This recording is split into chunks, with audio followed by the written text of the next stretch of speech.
que irse al exilio. Creo que eso es algo que yo les puedo dar por antelación, que se tiene que ir en el exilio. Maduro no se va a dejar. Ayer el ejército, ustedes saben que se tiene el poder cuando se tienen las armas. No nos hagamos. Y si es el jefe máximo de las Fuerzas Armadas Maduro y la Guardia Nacional lo obedece, no le va a quedar más remedio a Guaidó que retirarse, porque él no quiere violencia, él quiere evitar una guerra civil, un enfrentamiento que ya está dejando de suyo muertos. Entonces yo les digo, mis amigos, hay que irnos con mucha calma. Los que estaban echando campanas al vuelo de que ya habían sustituido a Maduro se equivocan, porque no va a ser así. Saludo a Alejandro Guerrero, Carlos Jiménez, Alejandro García. Siempre se tiene que cuidar la integridad de las personas, claro. Darcy Yeroboitit, gracias, sensacional. Juan Couto, Víctor Gracia o García. Felipe Hernández García, saludos desde Guadalajara, muchas gracias, ya estamos en contacto. Nancy Arbel, muchísimas gracias.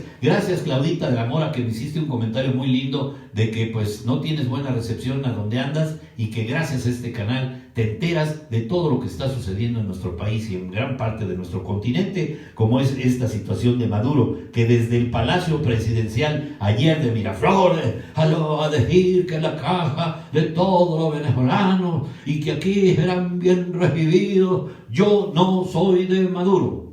Por favor, señor, vaya usted con calma, porque su pueblo lo sufre, ¿eh? A usted lo está sufriendo el pueblo. Y decía yo, encabezó un acto también masivo donde desconoció a Guaidó y anunció el rompimiento de relaciones diplomáticas con el gobierno estadounidense. Dio así 72 horas a los diplomáticos de Washington para retirarse del país. El ministro de Defensa, Vladimir Padrino, refrendó el apoyo de las Fuerzas Armadas a Maduro y dijo que el ejército no obedecerá a Guaidó. Ahí lo tienen, tambores de guerra, los gobiernos de México y Uruguay. Se desmarcaron del resto de países de la región y en un comunicado conjunto exhortaron a la sociedad venezolana a dirimir de manera pacífica sus diferencias y se plegaron a Naciones Unidas y la Unión Europea, que animan también una vía negociada. Ahí les va. En resumen, ahí lo tienen. Marcela Verdín, gracias. ¿Quién dijo muchas gracias? David, que no veo. Claudia de la Mora. Gracias, Claudita. A ti, Claudita, por verme. El continente se divide. Con Guaidó, ¿cuáles son los países que se encuentran? Estados Unidos, Brasil, Canadá, Colombia, Perú y 8 países más. Con Maduro están Cuba, Bolivia, Nicaragua y El Salvador. ¿Y quiénes piden negociar? México y Uruguay. Me voy a permitir en esta tercera parte de la entrega decirles el comunicado número 12, número 12 de la comunicación que tiene la Secretaría de Relaciones Exteriores en Twitter, @SRE con mayúscula _MX. Y dice así, para que ustedes tengan un propio criterio, para que analicen ustedes la postura de México, porque me van a decir, ya hablaron de todo, pero México, ¿qué? Me han recriminado en las redes de por qué no manifiesto una intención, un deseo o alguna idea de si estoy a favor o estoy en contra. Yo, en lo particular, yo no acepto a Maduro, un tirano que cambia de rato en rato de camiseta, de playera, y a veces sí es pueblo y a veces es él para sus propios intereses. La vida que lleva tan capitalizada con su familia, a diferencia del resto de la población, es indigno de un jefe de Estado el contenerse para su población y darse a él a manos llenas. Esa es la tiranía, ese es el absolutismo, ese es el abuso total del poder que tiene Maduro. Yo no estoy de acuerdo, pero les voy a leer este comunicado de prensa, si ustedes me lo permiten, y dice, está datado el día de ayer, la Ciudad de México, a 23 de enero de 2019, México se apega a sus principios constitucionales y respalda al llamado de las Naciones Unidas. Así dice la carta. Esto lo manda el canciller o la Cancillería en Plaza Juárez 20, planta baja, Colonia Centro, en la delegación Cuauhtémoc de la Ciudad de México. El código postal es 06010 y tengo el www.go.mx/SRE por si ustedes quieren escribirle. Estoy viendo a Marcelo Ebrard, secretario de Relaciones Exteriores, creo que estuvo esta mañana por ahí en la conferencia de Andrés Manuel López Obrador, el presidente de la República, y en esta conferencia aclaró esto que les voy a leer. Lo tengo ahorita para los que quieran ver el Foro TV también. Pues tenemos a la secretaria de Gobernación. Hay preocupación, por cierto. Olga Sánchez Cordero pues es la secretaria de Gobierno, pero pues ve los problemas internos, y Marcelo Ebrard los problemas externos. México se apega a sus principios constitucionales y respalda llamado de las Naciones Unidas. En apego a nuestros principios constitucionales de no intervención, autodeterminación de los pueblos, solución pacífica de controversias internacionales,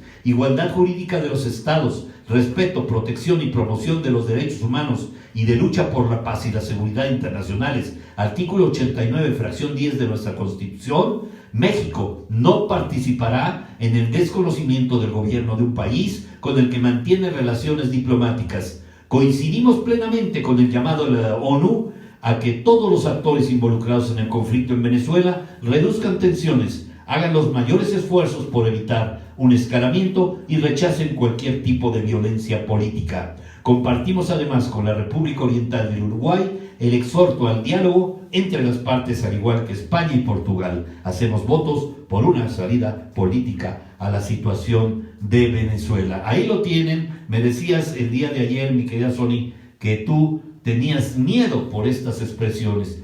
Veladamente sí es una aceptación tácita de mantener a Maduro en esa posición. Sin embargo, pues no podía ser más que política esta salida por parte de México, porque también no es conveniente para los planes y fines que tiene el presidente. Pero sin embargo, la Cancillería es muy clara: nuestros principios de no intervención en los asuntos ajenos de los países nos permite adoptar esta postura aparentemente neutral. Golpe de Estado, y me despido ahora sí del programa con Solange Márquez. Cuestiona si esto es un golpe de Estado en Venezuela. Y me voy a permitir hacerles esta síntesis porque me pareció darles novedad, porque me pedían ustedes novedad. ¿Qué novedad me tienes? Algo que no digan los medios, pero que sí tenga relevancia. Pues sí, lo tengo en los medios. En el Universal me permitió, en universal.com.mx, haciendo la investigación de este trabajo que me encargan ustedes. Es posible que lo hecho por Guaidó y la Asamblea Nacional pueda considerarse no como un golpe de Estado, sino como un esfuerzo para lograr el restablecimiento del orden constitucional. Si no teníamos un jefe de Estado constitucionalmente bien definido, ¿por qué pedir que sea un golpe de Estado? Este cuestionamiento es muy interesante. La escalada de violencia en Venezuela ha venido increciendo desde el 10 de enero, luego de la toma de posesión de Nicolás Maduro como presidente de Venezuela.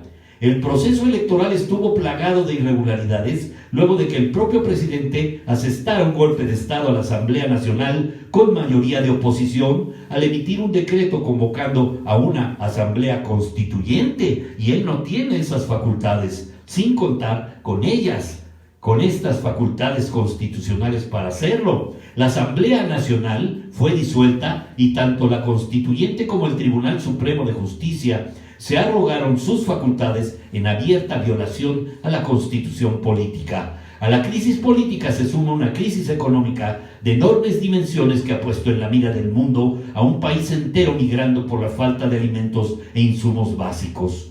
En un proceso electoral viciado, Nicolás Maduro gana las elecciones para permanecer en el poder hasta el 2025. ¡Líbrenos Dios!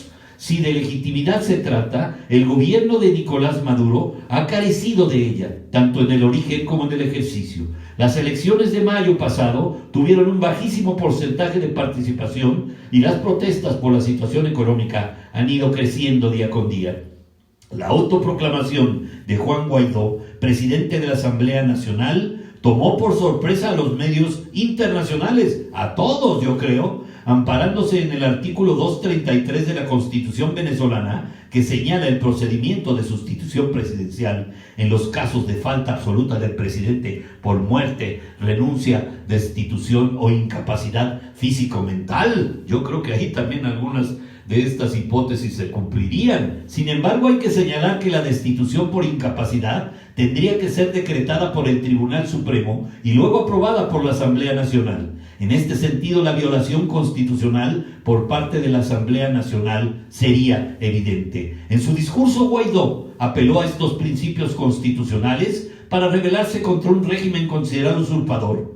Si ya antes Maduro había violado la Constitución, es posible que lo hecho por Guaidó y la Asamblea Nacional pueda considerarse no como un golpe de Estado, sino como un esfuerzo para lograr el restablecimiento del orden constitucional. La Constitución de Venezuela prevé en 2 artículos distintos la posibilidad de que el pueblo restablezca los principios democráticos cuando estos se consideran violentados. Asimismo, establece que dicha Carta Magna no perderá vigencia y otorga a los ciudadanos el deber de restablecerla en caso de que haya dejado de observarse. Guaidó en su discurso se asumió como presidente encargado, es decir, que encabezará un gobierno de transición con miras a organizar un nuevo proceso electoral dentro de los 30 días siguientes. Dentro de los 30 días siguientes, si lo logra, quizá pueda restablecer el orden constitucional. Un golpe de Estado es la usurpación de facultades de un órgano del Estado, del poder constituido, hecha por otro poder. Un golpe de Estado implica el rompimiento del orden constitucional. Sin embargo, para que éste se manifieste debe existir como requisito preexistente justo eso, un orden constitucional. En este sentido, cabría recordar que el primero que ha violentado la Constitución ha sido Maduro, y por tanto su régimen no podría considerarse constitucional. ¿Puede romperse un orden constitucional inexistente? ¿Sería eso un golpe de Estado? Son las preguntas que se hace esta mujer Solange Márquez y su servidor también. O más bien, el pueblo ejerció su derecho a cambiar su forma de gobierno. México, mientras tanto, mantendrá su ilógica postura de apoyo tácito a Maduro. Maduro está desquiciado. Bien dices, Ponchito Barrera. Gracias, Jorge Obregón, Juan Lozano Castañeda, Aarón Gabriel Hernández. Muchísimas gracias. Gracias, bonito día también para ti, mi querida Sony. Carlos Molinar, muchísimas gracias. Ya hablé de Maduro, ya hablé de los problemas en Australia. Mi querido Koala, gracias por haber participado en este trabajo. Cuídense del calor, por favor, allá en Australia. Y coman lo que quieran. Por favor, no dañen a nadie. Eso sí. Gracias. Un fuerte abrazo a todos. Gracias por verme, gracias por su confianza. Nos vemos mañana sin corbata, sabadito, sabrosón, y vecinito David Chacón. ¡Wow! Todo un reto, hay que darle seguimiento. Así es, mi querido David. Un abrazote, hermano. Nos vemos, que Dios nos bendiga a todos. Cuídense, por favor. Lo más importante que tenemos es la vida para las personas. Gracias. Chao. A chambear, Davidcito.